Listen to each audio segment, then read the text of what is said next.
दोस्तों नमस्कार। मेरे चैनल से जुड़े हुए बिहार के तमाम विद्यालयों में कार्य कर रहे विद्यालय अध्यापक, प्रधान शिक्षक और प्रधानाध्यापकों को नमन है, उनका स्वागत है। दोस्तों आज बात करेंगे बीपीएससी से जो शिक्षक बहाल हुए हैं और वो कार्य कर रहे हैं, या प्रधान शिक्षक जो हैं, खास करके जो बिहार के विद्यालयों में इतने बड़े पैमाने पर हैं जुड़े हुए, तो उनका वेतन क्या होगा?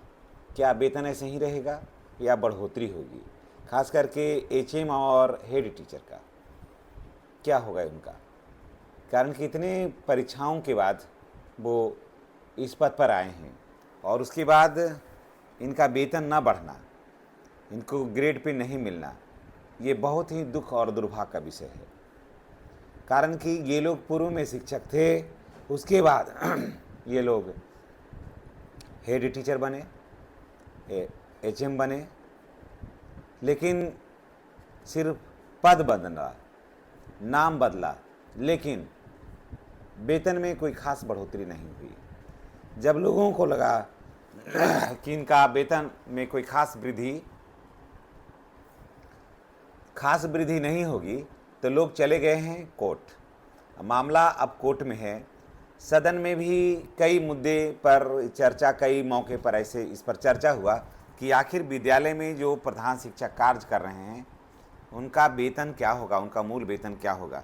क्या यूपी और झारखंड की तर्ज पर 4200 का ग्रेड पे उनको मिलेगा या नहीं मिलेगा? सारे माननीय सदस्यों ने इस पर सवाल उठाया। कोई एक का नाम नहीं लीजिए, कारण कि सब लोग चाह रहे थे कि शिक्षकों का वेतन जो है ना, वो खास करके एचएम का वेतन और हेड टीचर का वेतन जो है वो बढ़े। लेकिन मामला कोर्ट में है, ये कह कर के मंत्री जी वहाँ से हट गए। जब उन मंत्री जी से ये पूछा गया कि क्या प्रधान शिक्षक क्या और प्रधानाध्यापक का वेतन बढ़ने का कोई मामला है, तो उन्होंने एक लाइन में कह दिया कि अभी इस तरह का कोई मामला नहीं है, विचाराधीन जिस पर की बात किया जाए। अब देखिए क्या है कि बिहार में बीपीएससी से हेड टीचर और हेड मास्टर साथियों के लिए ये वीडियो जो है ना बहुत ही महत्वपूर्ण होने वाला है। जी हाँ, ये जानकारी जानना भी चाहिए, लेना भी चाहिए। पिछले कुछ समय से लगातार सवाल उठ रहा है कि आखिर प्रधान शिक्षक और प्रधानाध्यापकों का मूल वेतन में बढ़ोतरी कब होगी और कितना होगा बढ़ोतरी या नहीं होगा। इस विषय को लेकर के आज हम वीडियो में विस्तार से चर्चा करेंगे काफ़ी कम समय में। सबसे पहले यह समझना सबसे ज़्यादा ज़रूरी है कि हाल ही में सदन में एक विषय पर प्रश्न पूछा गया था, इस विषय पर कि शिक्षा विभाग की ओर से यह बताया गया कि फिलहाल मूल वेतन की बढ़ोतरी को लेकर कोई आधिकारिक प्रस्ताव लंबित है या नहीं है। इस वजह से कई शिक्षक साथियों के मन में यह संदेह पैदा हो गया कि वास्तव में बढ़ेगा या नहीं बढ़ेगा। तो उन्होंने कहा कि नहीं, अभी वेतन बढ़ोतरी को लेकर के कोई भी प्रस्ताव या मामला जो है ना वो सदन में लंबित है ही नहीं, इसलिए वेतन बढ़ने का या घटने का या क्या होने का भी कोई बात नहीं है। लेकिन मैं आपको बताता हूं कि विभागीय स्तर पर वेतन वृद्धि की जो बात है वो चल रही है।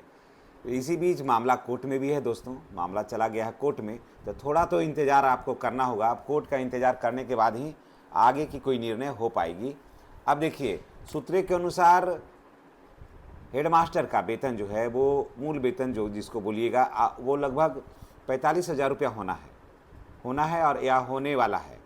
और जो हेड टीचर रहेंगे उनका मूल वेतन जो है वो 40,000 रुपया रहेगा। ठीक है। इसी बीच ये मामले में एक याचिका कोर्ट में दायर की गई है, जिसमें यह पूरा मामला न्यायालय तक पहुंच गया है और न्यायालय इस पर विचार कर रही है कि क्या होगा। हालांकि न्यायालय से इन लोग निराश होकर के नहीं लौटेंगे। जो इनकी मांगे हैं, जो इनकी शर्तें हैं, वो सब पूरा होने वाला है। न्यायालय इनके मांगों को, शर्तों को अनदेखी नहीं करेगी, क्योंकि जो मांगने गए हैं कोर्ट देने के लिए ऑलरेडी तैयार है।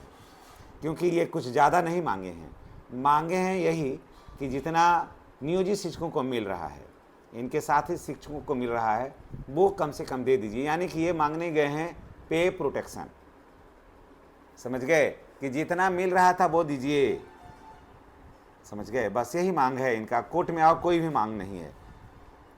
तो कोर्ट तो इनके मांग को कभी अनदेखा नहीं कर सकती है, और क्योंकि बेचारे मांगे ही नहीं है ज़्यादा कुछ। उसके बाद मैं फिर बात करूंगा कि जैसे मामला जो कोर्ट में है, उसके बाद सरकार क्या इस पर फैसला ले सकती है। तो फिलहाल देखिए, सरकार इस पर फैसला नहीं ले सकती है। क्योंकि अभी फैसला लेगी, फिर कोर्ट क्या डिसीजन देता है, फिर वहाँ से फैसला फिर बदल सकता है। तो वैसे में आपको थोड़ा इंतज़ार करना होगा कि कोर्ट क्या फ़ैसला देती है।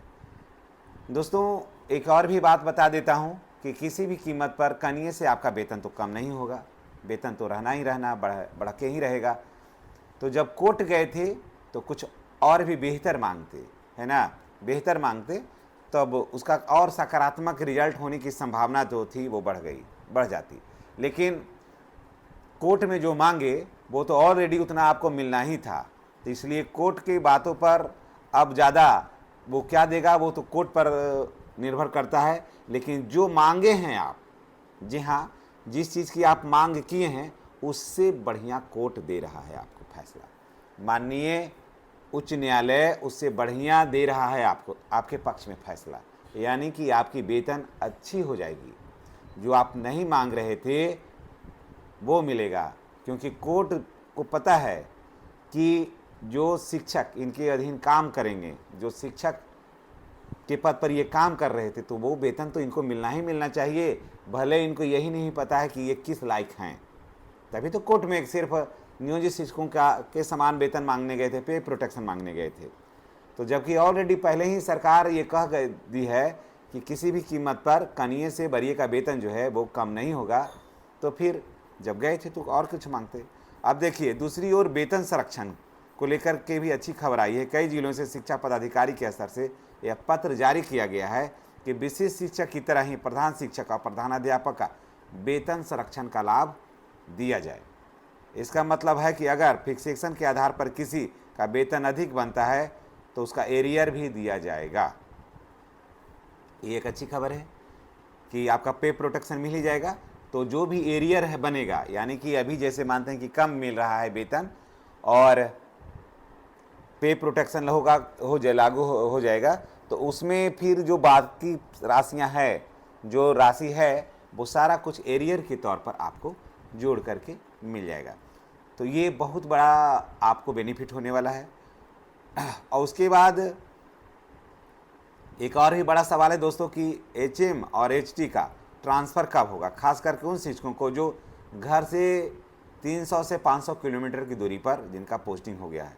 सूत्रों के अनुसार नई ट्रांसफ़र पॉलिसी तैयार की जा रही है और संभावना है कि मई महीने से आवेदन लिए जा सकते हैं और जून में बड़े पैमाने पर ट्रांसफ़र भी किया जा सकता है ना। लेकिन इसी बीच दोस्तों एक चार और भी मैं आपको जानकारी शेयर कर देता हूँ कि है जनगणना।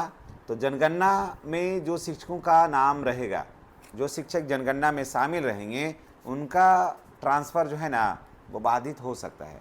ये तो क्लियर हो जाएगा अप्रैल में ही, क्योंकि नाम अब तो सभी का, चाहे वो आप प्रधान शिक्षक हो, प्रधानाध्यापक हो, HM हो, HT हो या फिर विशिष्ट हो, नियोजित हो, कोई भी शिक्षक हो या BPSC के माध्यम से आए हों, तो नाम सभी का चला गया। नहीं कहने का मतलब कि पूरा विद्यालय के शिक्षकों का नाम उसमें गया है। तो अब वहाँ से ये होगा कि कौन कौन से शिक्षक जो हैं वो इसमें काम करेंगे और कौन कौन शिक्षक इसमें काम नहीं करेंगे। तो जो शिक्षक इसमें काम नहीं करेंगे और ट्रांसफ़र के लिए आवेदन लगाएंगे तो निश्चित रूप से वो शिक्षकों का ट्रांसफ़र हो सकता है। लेकिन जिन शिक्षकों का नाम रहेगा, जनगणना में, तो वैसे शिक्षकों का ट्रांसफ़र होने की संभावना जो है वो फिलहाल थोड़ा धूमिल दिखलाई पड़ रही है, धुंधली दिखलाई पड़ रही है। तो इसके लिए आपको थोड़ा वेट करना होगा। तो चलिए दोस्तों, इसी के साथ हम आपसे इस खबर से हम आपसे विदा लेते हैं। नेक्स्ट वीडियो में हमारी और आपकी फिर मुलाकात होगी, नए अपडेट के साथ हम आपके साथ मिलेंगे। चैनल पर नए हैं तो चैनल को सब्सक्राइब करके बेल आइकन को दबाइए ताकि वीडियो का जो नोटिफिकेशन है वो आपको मिलता रहे। धन्यवाद।